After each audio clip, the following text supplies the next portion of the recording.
Here today talking about global perspectives on food additive safety and the work of the Codex Committee on Food Additives. In terms of the general principles that the Codex Committee on Food Additives has established to guide their work on safe use and safe consumption of food additives in foods, there are four that help them with their work. The first is, of course, the safety of the food additives, which depends on the GECFA, the International Scientific Body's evaluation of food additive use in foods. The second general principle, guiding principle, is on the use of food additives following good manufacturing practices. So essentially using only levels necessary to achieve the intended function in the final food. The next guiding principle is providing justification for the use of food additives in various food formulations.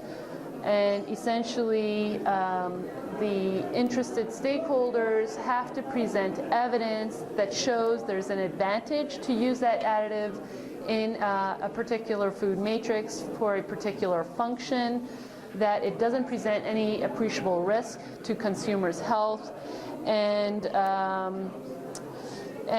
that it serves a function in the final food, and there is no other practical means to achieve that function.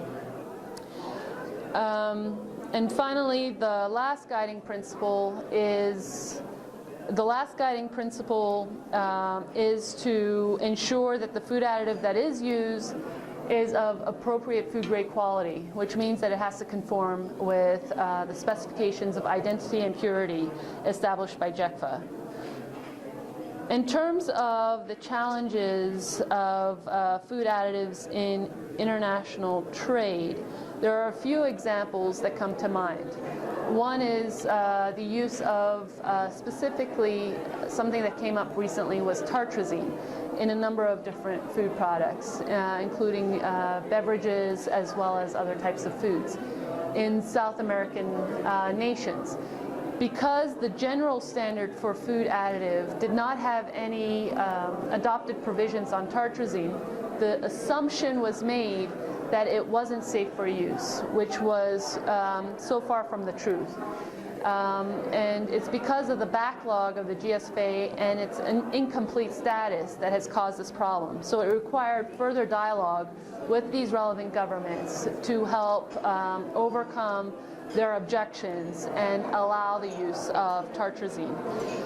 The same thing is happening with sweeteners in some of these Asian markets.